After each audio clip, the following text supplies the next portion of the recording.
기도하겠습니다. 하나님 아버지, 오늘도 이규 장로님과 안철수 권사님 결혼기념을 맞이해서 강남 꽃꽂이로 섬겼습니다. 아버지 하나님, 하나님의 귀한 종들에게 은혜를 베풀어 주시고 복에 복을 다하시고 특별히 건강할 수 있도록 주님 은총을 베풀어 주시기를 원합니다. 아버지 하나님, 기도 제목들이 이루어져 하나님께 영광 돌리게 하시고 특별히 자녀들에게 복을 다하여 주셔서 자녀들이 믿음을 잘 계승하여 믿음의 명문 가정을 이루어갈 수 있도록 복을 주시옵소서. 해외에 멀리 나가는 아드님과 가족들 위해 주님께서 은총을 베풀어 주셔서 그곳에서 잘 살게 도와주시옵시고 부족함이 없도록 풍족함으로 살아갈 수 있도록 채워주시는 은혜가 있게 도와주옵소서. 아버지 하나님, 교회를 섬기고 목회하는 사위와 딸이 있습니다. 그 교회가 귀한 종들을 통해서 평안하게 하시고 아버지 크게 부흥되어지는 역사가 일어날 수 있도록 은총을 베풀어 주시옵소서. 아버지 하나님, 이 시간 말씀 듣겠습니다. 말씀으로 우리를 만나 주시옵소서. 예수님의 이름으로 기도하옵나이다. 아멘. 부모님을 공경하라는 제목으로 말씀을 전가하겠습니다. 오늘은 어버이 주일입니다. 조금 전에 아동부에서 어버이 주일 설교를 하고 와가지고 오늘 이쪽으로 갈지 저쪽으로 갈지 아마 또 걱정이 되어집니다. 본문과 주제, 본문은 달랐지만 주제와 구조가 같은 방향으로 흘러갔기 때문에 긴장이 되어집니다. 기독교는 효의 종교입니다. 우리나라에 처음에 초창기에 초대교회 때 선교사님들이 와서 이제 복음을 전하고 할 때 기독교에 대한 많은 오해가 있었습니다. 아이들이 교회를 간다든지 자녀들이 교회를 가면 어른들이 되게 싫어했습니다. 왜냐하면 기독교는 불효의 종교라고 그렇게 생각하기 때문에 그렇습니다. 그 이유는 제사를 지내지 않았기 때문인 것이었습니다. 그런데 그들은 기독교에 대해서 잘못 알고 오해를 했던 것입니다. 기독교는 그 어떤 종교보다 효를 강조하고 효에 대해서 아주 엄격하게 말씀을 하시고 가르치는 종교입니다. 우리가 제사를 지내지 않는다고 해서 불효하는 것이 아닙니다. 우리는 제사 대신에 죽은 자를 잘 섬기고 죽은 자를 대해서 잘하는 것이 아니라 우리는 살아계신 부모님께 어른들께 잘 하라고 성경 그렇게 가르칩니다.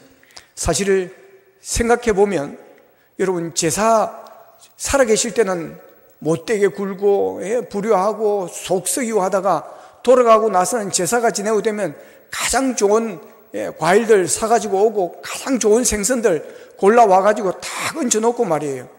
뭐 대단히 뭐 자기가 부모님께 잘하는 것처럼. 근데 그 여러분, 그 생선을 누가 먹느냐고 하는 것입니다. 그 과일을 누가 먹느냐고 하는 것입니다. 사실 어릴 적에 제사 지내는 집은 좀 부러웠습니다. 왜냐하면 우리가 먹어보지 못하는 생선 이런 따만한 것을 갖다 놓고 먹어보기 힘든 과일을 갖다 얹어놓고 그런 거 보면 부럽기도 했습니다. 제사가 없으니까 그런 걸 못 얻어먹는 겁니다. 여러분, 그걸 누가 먹습니까? 제사 지내는 사람들이 먹는 것입니다. 자기들이 먹는 거예요. 귀신이 와서 먹는 것을 본 적이 없습니다. 여러분 정말 살아계실 때 한 번이라도 이 세상에서 우리나라에서 가장 좋은 생선 사다가 가장 좋은 과일 사다가 부모님께 드리는 것이 효도인 줄로 믿습니다. 여러분 진짜 효는 성경이 가르치는 것입니다. 하나님이 가르치는 것입니다. 우리는 부모님이 살아계실 때 잘 섬겨야 됩니다. 효도한 일이 그렇게 쉬운 것이 아닙니다. 그럼에도 불구하고 우리는 하나님의 말씀을 따라서 부모님을 또한 어른들을 공경하는 것을 우리는 게을러서는 안 됩니다. 저도 어머니가 이제 살아계신 하지만 요양원에 있습니다. 이제 90살이 넘으니까 이제 이 뇌가 거의 막 많이 이렇게 쇠하는 것 같아요.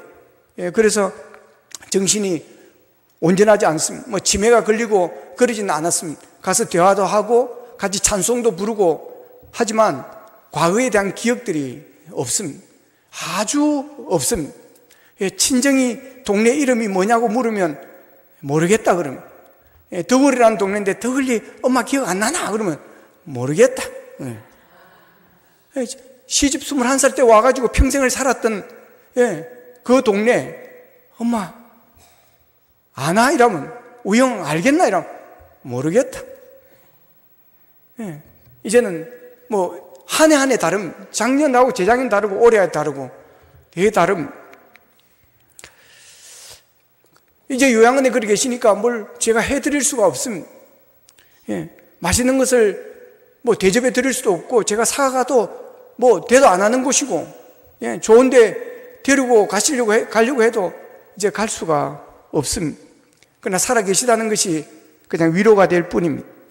그래서 이제는 부모님께 뭐 해드릴 게 없고, 그래서 이번에는 교회 어르신, 고향 교회 어르신들을 섬기기로 했습니다. 고향교 후배 장로에게 전화를 해서 오늘 어버이 주일인데 내가 어른들께 식사를 대접하겠다고 식사비를 50만 원을 보내주었습니다. 저는 저희 고향의 어른들에게 사랑의 빚을 진 사람입니다. 지금 70대, 80대 분의 어른들은 다 저를 주일학교 때 가르쳤던 그런 선생님들이십니다.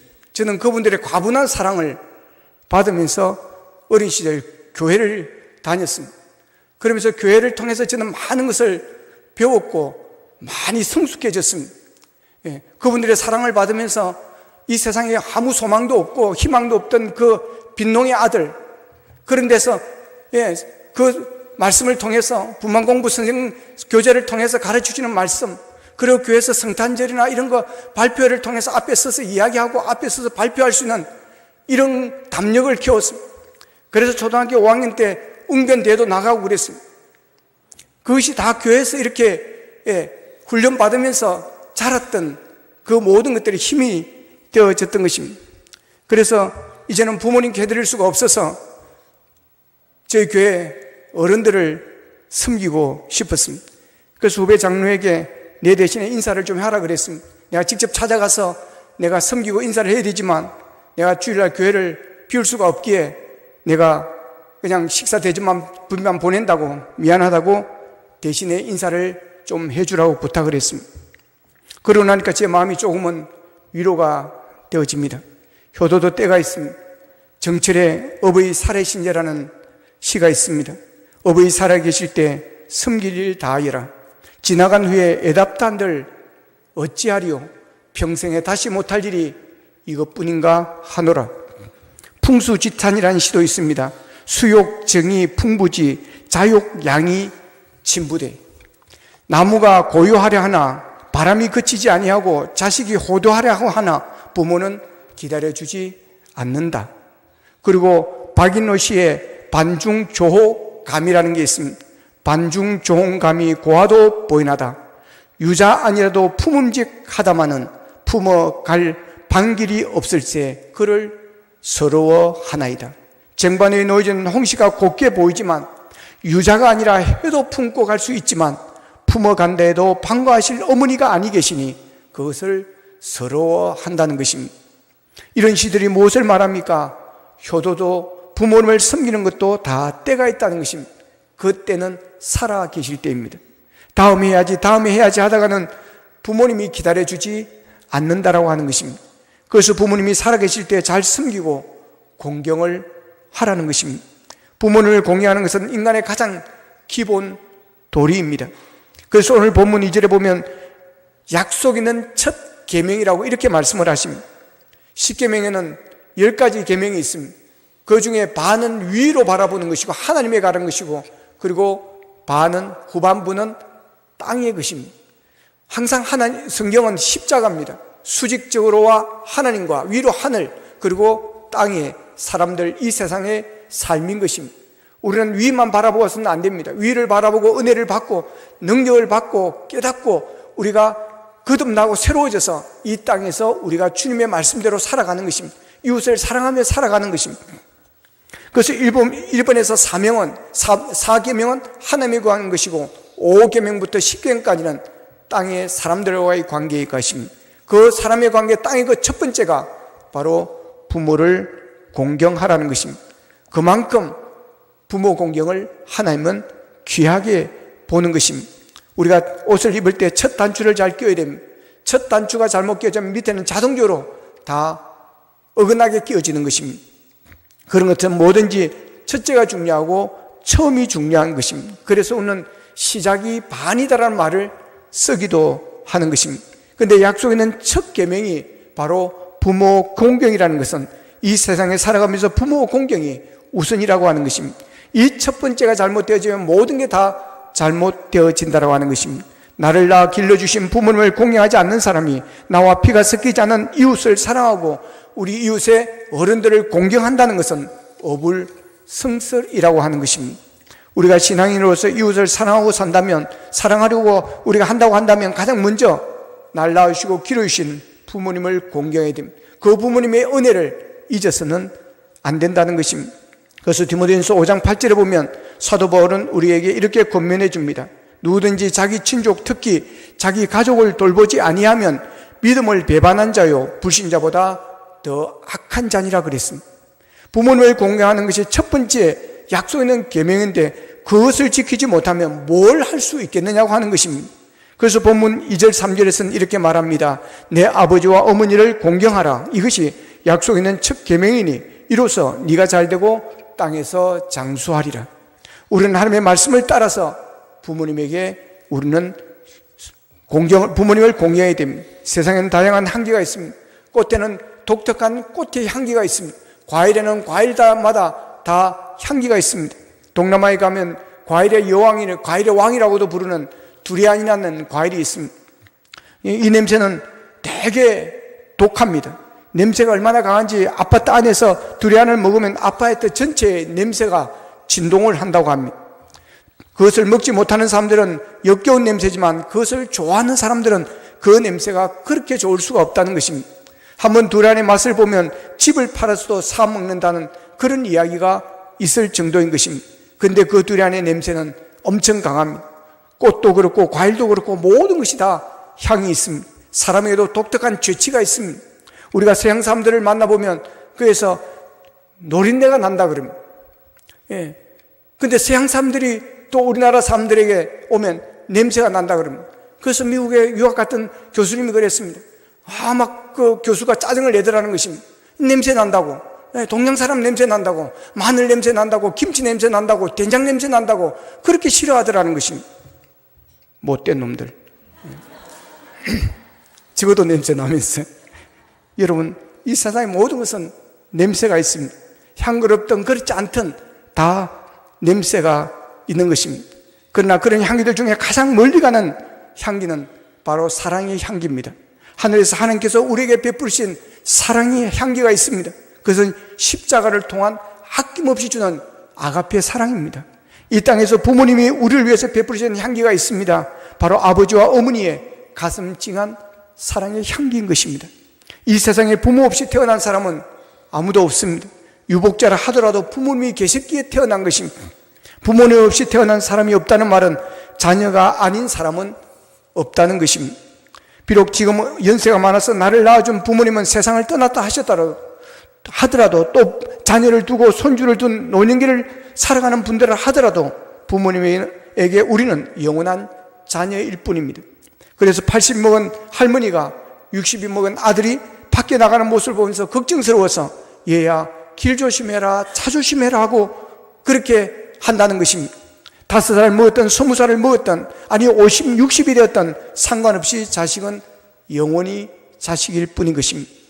이런 부모님의 사랑과 은혜를 우리가 잊어서는 안 된다는 것입니다. 본문에서 효도하는 것을 두 단어로 말하고 있습니다. 하나는 순종하는 것이요 하나는 공경하는 것입니다. 오늘 본문에서 내 아버지와 어머니를 공경하라는 말씀은 우리의 진짜 부모님뿐만 아니라 우리보다 먼저 태어난 모든 어르신들을 포함하고 있는 것입니다.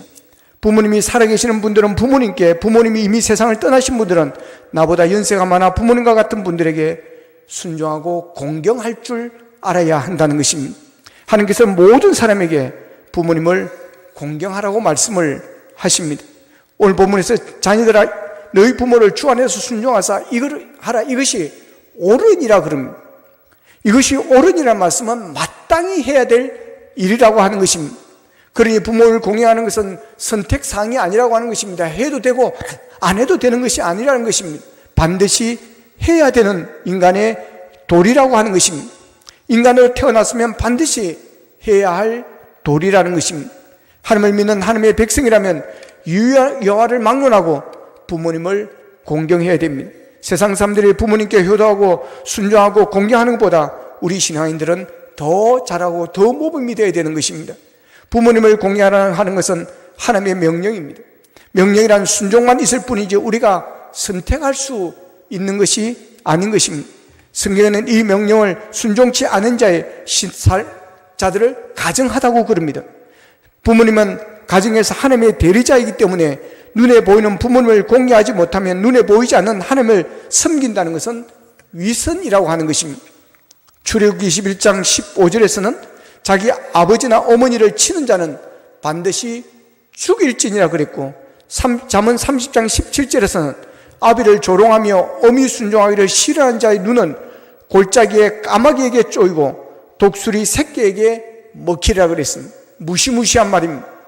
하나님께서는 부모를 공경하라는 첫 번째 계명을 어기는 자에게 엄히 심판하신다고 하는 것입니다. 불행해진다라고 하는 것입니다.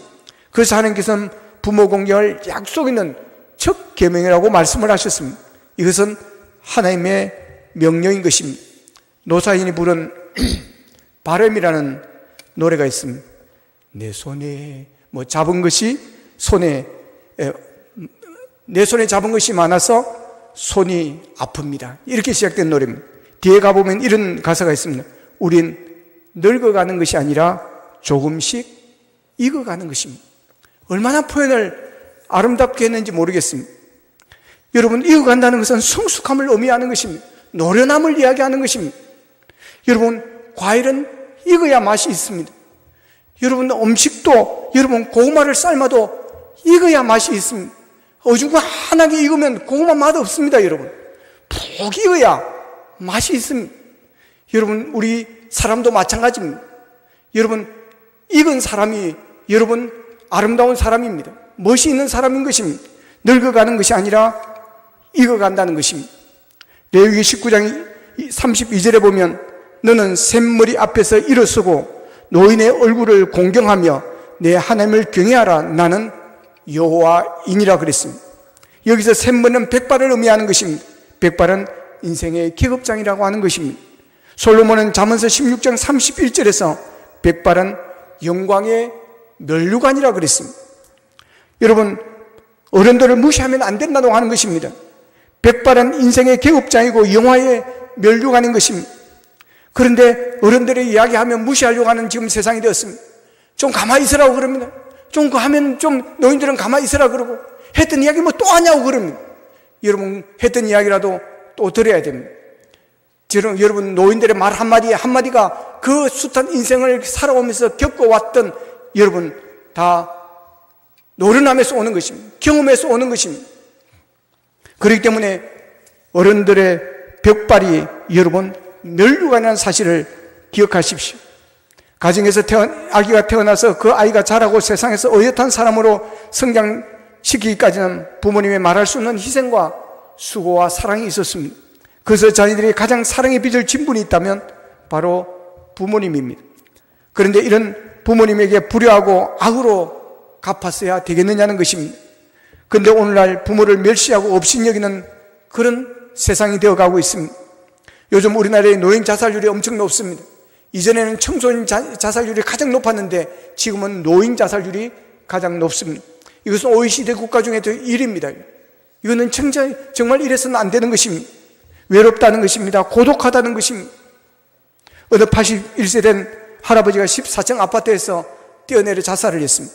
유서가 발견되었습니다. 아주 짧게 쓰여져 있었습니다. 개가 죽으니 나도 죽는다 그랬습니다. 키우던 애완견이 죽으니 나도 이제 살 재미가 없다는 것입니다. 내가 살아갈 의미가 없다는 것입니다. 그래서 나도 죽겠다고 뛰어내렸습니다. 결국 아들과 며느리, 손자, 소년, 애완견보다 더 못한 존재가 되고 만 것입니다. 요즘 연로하신 노인들이 얼마나 외롭고 고독하게 사는 분이 많은지 모릅니다. 그런 어른들을 방치해서는 안 될 것입니다. 이런 이야기가 있습니다. 옛날에는 옆전에 구멍이 뚫려 있었습니다. 그래서 아무리 돈이 눈을 앞을 가린데도 그 구멍으로 사람이 보였고 부모님이 보이고 형제가 보였습니다.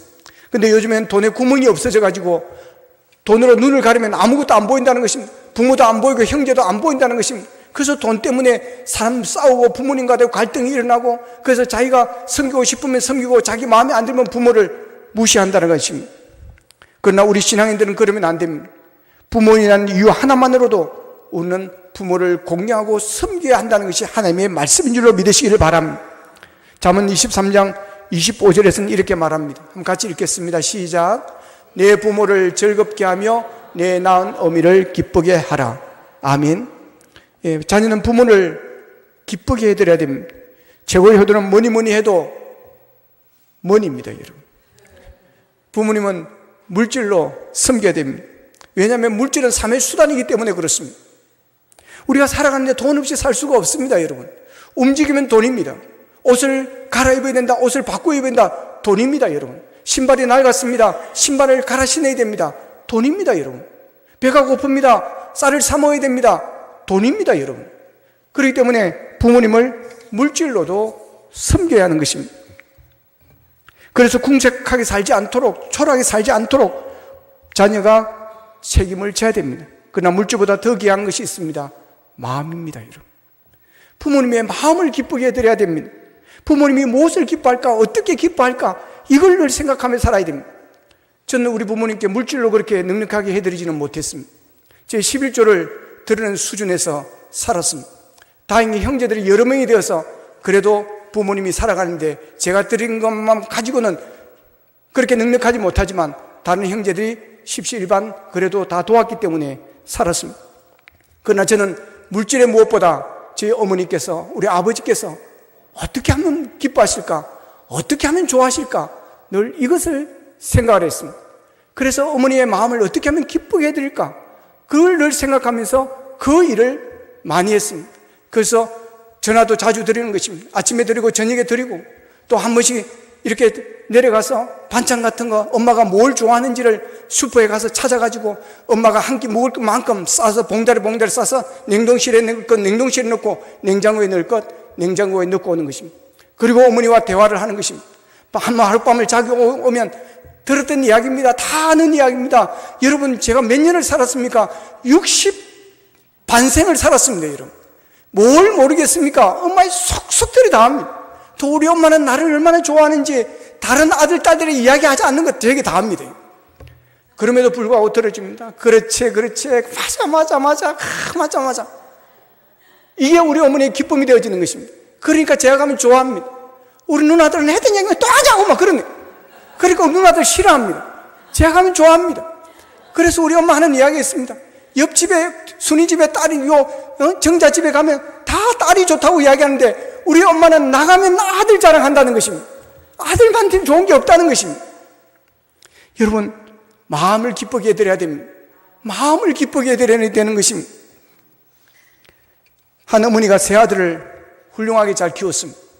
그리고 이제는 어느 세월이 흘러서 어머니의 눈이 보이지 않을 정도로 나이가 많아졌습니다. 어머니의 헌신적인 사랑으로 성장한 세 아들이 함께 모여서 누가 가장 효자인데 우리가 증명해 보이자, 그렇게 제안을 했습니다. 그래서 큰아들이 방이 5개가 달린 큰 집을 어머니께 사드렸습니다. 둘째는 1억 원 가까운 우리나라에서 최고로 좋은 차를, 운전기사를 딸려서 선물로 드렸습니다. 막내 아들은 15년 동안 잘 훈련시킨 끝에 성경책을 모두 외우는 신기한 앵무새 한 마리를 선물로 드렸습니다. 그 앵무새는 10편 1편 그러면 복 있는 자는 딱 그러면서 다 외운다는 것입니다. 마침내 세 아들은 모였고 어머니께서 누구의 선물이 가장 좋은 것인지를 결정할 때가 되었습니다. 어머니께서 큰아들에게 이렇게 말합니다. 큰아들아, 내 선물은 고맙다마는 나는 내 선물을 받을 수가 없구나. 이 늙은이에게 큰 집이 무슨 소용이 있겠느냐. 나는 그저 방 한 칸이면 족하다. 그러면서 큰아들의 선물을 거절하였다고 합니다. 그러면서 둘째 아들에게 말했습니다. 둘째야, 나는 내 선물을 받을 수가 없구나. 눈이 어두워 앞도 잘 안 보이는 내가 그 큰 차를 타고 뭐 어디를 그렇게 돌아다니겠느냐. 그러면서 거절하였다고 합니다. 그리고 셋째 아들에게 말했습니다. 막내야, 나는 내 선물이 너무 좋단다. 여러분, 부모님의 마음을 헤아리십시오. 내 중심적으로 여러분 부모님을 해드리려고 하지 말고 부모님 중심적으로 부모님의 편에 서서 여러분 생각해 보시기를 바랍니다. 그래서 부모님의 마음을 기쁘게 하고 즐겁게 할 것이 무엇인지를 생각하고 해드리십시오. 자식 걱정 때문에 숫덩이처럼 새까맣게 타버린 부모님의 가슴에 즐거움을 보답하는 것이 여러분 가장 큰 효도입니다. 세 아들의 선물 중에 첫째 아들과 둘째 아들의 선물은 정말 대단한 선물입니다. 아무나 할 수 없는 선물입니다. 정말 큰 마음 먹지 않으면 돈이 많아도 하기가 어려운 선물입니다. 그럼에도 불구하고 그 엄마는 가장 돈이 적은 앵무새를 선물로 받았다는 것입니다. 나이 드신 어른들은 같이 놀아주고 같이 대화해 줄 사람들이 필요하다고 하는 것입니다. 부모님은 그런 자식을 좋아한다는 것입니다. 여러분 부모에게 자주 여러분 찾아뵙고 전화도 하시고 같이 지내주십시오. 열심히 여러분 부모를 위해서 여러분 자신이 열심히 살아야 합니다.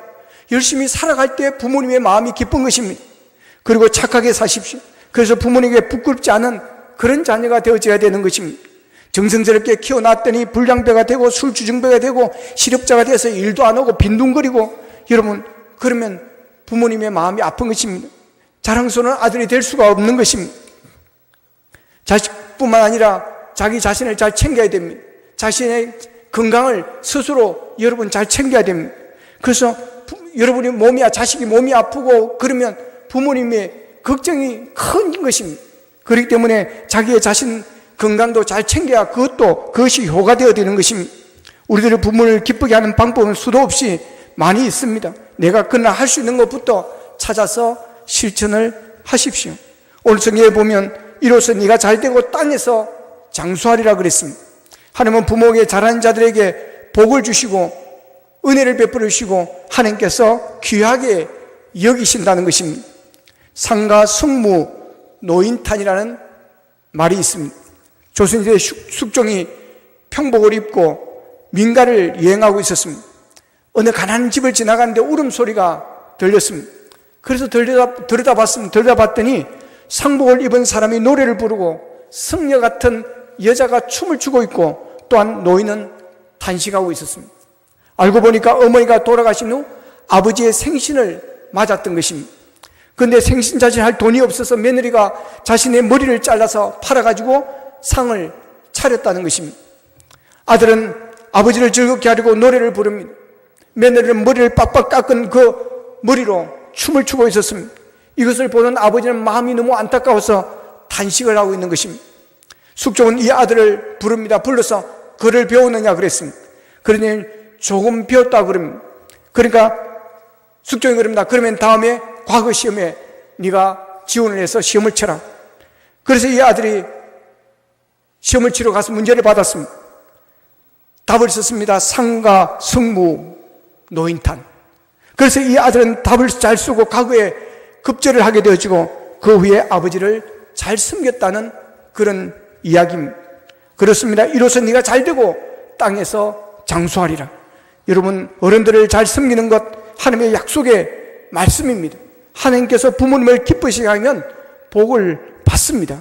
부모님의 나이가 드시면 세 가지가 없어진다고 그럽니다. 힘이 없어집니다. 또한 돈이 없어집니다. 그리고 형편이 없어집니다. 그러기에 자녀가 부모의 힘이 되고 돈이 되어야 되고 형편을 잘 살펴야 됩니다. 누군가의 뒷모습이 보이기 시작하면 비로소 사랑이 시작된 것이라고 그럽니다. 젊어서 사랑할 때는 앞모습만 봅니다. 그러나 철이 들기 시작하면 뒷모습이 떠오른다는 겁니다. 그 어머니의 뒷모습이 언젠가부터 커 보이기 시작한다는 것입니다. 그 등으로 나를 업어 키웠습니다. 그 등으로 자식의 짐을 대신 져 주셨습니다. 그 등으로 오직 자식 잘 되기를 바라는 마음 하나로 등골이 희도록 고생을 하셨습니다. 그 어머니의 뒷모습이 점점 커 보이는 것은 이제야 철이 든 것입니다. 이제는 자녀의 등으로 부모님을 업어드려야 하는 것입니다. 그것이 효입니다. 여러분 한자로 효자의 글자는 늙은 노의 자식 자자입니다. 늙은 노인의 자식이 업고 있는 형상을 보고 만든 형상 문자인 것입니다. 아버지 어머니 그 이름은 이 세상에서 가장 고귀한 이름입니다. 언제나 우리들의 마음속에 별처럼 살아있는 아름다운 이름입니다. 부모님의 이마에 주름살한 내 인생의 자서전이고 흰 머리카락은 나를 위한 고생의 여정이고 갈라진 손과 발은 나를 위한 영광의 흔적인 것입니다. 이 세상에서 가장 멀리 가는 향기는 바로 어머니, 아버지의 사랑의 향기입니다. 그 사랑의 향기를 맡고 우리가 살았다면 이제는 그 향기를 되돌려 드려야 할 때인 것입니다. 우리 신앙인들은 나를 낳아주신 부모님뿐만 아니라 부모님과 같은 모든 어른들을 섬기고 그들의 마음을 기쁘게 해드려야 하는 책임이 있습니다. 교회 공동체 안에 있는 우리의 믿음의 어른들입니다. 부모님들입니다. 그분들의 기도와 그분들의 사랑이 있었기에 오늘 우리가 있는 것입니다. 그러기에 믿음의 자녀된 우리들은 교회의 어르신들을 섬기고 공경하는 일에도 게을리해서는 안 되는 것입니다. 내가 부모님을 잘 섬기고 어른들을 공경할 때 자식들은 또한 아래 사람들은 그것을 보고 배우는 것입니다. 내가 얼마만큼 부모님께 효도하느냐에 따라서 우리 자식들이 우리에게 그대로 해줄 것입니다. 마찬가지로 내가 우리 교회의 어른들을 얼마만큼 섬기느냐에 따라서 나중에 우리가 나이가 들었을 때 또한 그 다음 세대가 그것을 보고 배워서 대우를 해줄 것입니다. 부모님을 섬기는 일이나 교회의 어른을 섬기는 일은 어떤 경우에도 소홀히 하거나 게을리해서는 안 되는 가장 중요한 신앙적 삶임을 우리가 잊어서는 안 될 것입니다. 자녀들 여러분, 하나님께서는 우리에게 부모님에게 순종하고 부모님을 공경하라고 가르치십니다. 부모님을 공경하고 부모님께 순종하십시다. 부모님이 가까이 계시지 않은 분이나 부모님이 세상을 떠나신 분들은 교회의 어른들을 내 부모님처럼 섬기며 공경하는 그런 교회가 되기를 원합니다. 그게 주님을 기쁘시게 하는 것입니다. 그리하여 하나님께서 약속하신 첫 계명, 하나님께서 주시는 복을 받아서 하는 일마다 잘되고 장수하는 건강의 복을 받기를 주님의 이름으로 축복합니다. 우리 아버지 어머니 은혜를 다시 한번 가슴속에 새기면서 어버이의 노래를 같이 한번 부르겠습니다. 어머니의 마음.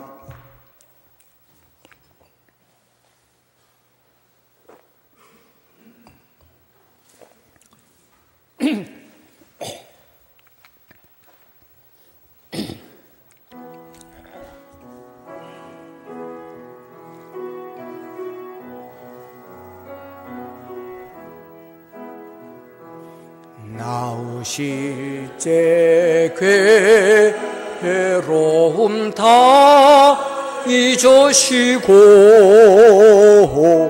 길으실 때 나주로 애쓰는 마음 긴 자리 마른 자리 가라니시며 손발이 다닳도록 고생하시네. 하늘 아래 검으시 높다 하리요. 어버이의 희생은 가히 없어라. 함께 기도드리겠습니다. 우리 부모님을 위해서 살아계신 부모님들 건강할 수 있도록 주님 은총을 베풀어 주옵소서. 아직 예수 믿지 않는 부모님이 계시다면 하나님 그분들을 구원해 주시옵소서. 그분들이 예수님을 영접하여 아버지의 마지막을 준비할 수 있도록 은혜를 베풀어 주시옵소서. 우리 교회에 어르신들이 있습니다. 하나님 저분들을 사랑해 주시고 능력의 손으로 붙들어 주시고 강건할 수 있도록 도와주시기를 원합니다. 이리저리 몸이 불편하신 분들이 있습니다. 하나님 능력의 손으로 치유하여 주시고 회복해 하시며 주님 그 마음에 주님의 주시는 사랑과 은혜로 말미암아 기쁨이 넘치게 하시고 아버지의 감사가 넘치는 삶을 살게 도와주시옵소서. 다 같이 기도드리겠습니다. 삼으신 아버지 하나님 감사하고 감사합니다. 오늘 어버이 주일을 맞이해서 아버지 하나님의 말씀을 들었습니다. 부모를 공경하라고 했습니다. 순종하라고 했습니다. 이것이 옳으니라고 말씀하였습니다. 아버지 하나님 이것이 약속 있는 첫 계명이라고 하셨습니다. 하나님 아버지 우리가 날 낳으시고 기르신 부모님의 은혜, 그 은혜를 우리가 잊지 않게 하여 주시고 그 은혜를 아버지 하나님여 보답할 수 있도록 도와주시기를 원합니다. 아버지 하나님여 우리 어른들이 있습니다. 아버지 하나님여 우리 교회 나이 드신 분들이 있습니다. 하나님 저분들을 사랑해 주시옵소서. 아버지 저들의 백발이 멸루간임을 우리가 알고 아버지 하나님여 저분들의 말에 귀를 기울이게 하시고 겉면에 귀를 기울이게 하시고 교훈의 가르침을 받을 수 있는 우리가 되어지기를 원합니다. 저분들을 건강할 수 있도록 주님 도와주시고 아버지 하나님을 갖게 도와주시옵시고 주 안에서 기뻐하고 주 안에서 아버지 하나님을 저런 삶을 살 수 있도록 은혜를 베풀어 주시옵소서. 감사합니다. 하나님, 어버이주를 맞이해서 우리를 낳으시고 기르신 부모님의 은혜를 저희들이 생각하게 하시니 감사합니다. 순종하라, 공경하라, 이것은 약속 있는 첫 계명이니 땅에서 잘되고 장수하라고 하셨습니다. 아버지 하나님, 이 약속 있는 첫 계명 우리가 잘 실행하기를 원합니다. 어른들을 잘 공경하기를 원합니다. 그래서 주님 주시는 복을 받기를 원합니다. 우리 교회에 나이 드신 분들이 있습니다. 하나님 붙들어 주시옵소서. 아버지 여러 가지 몸이 아프신 분들이 있습니다.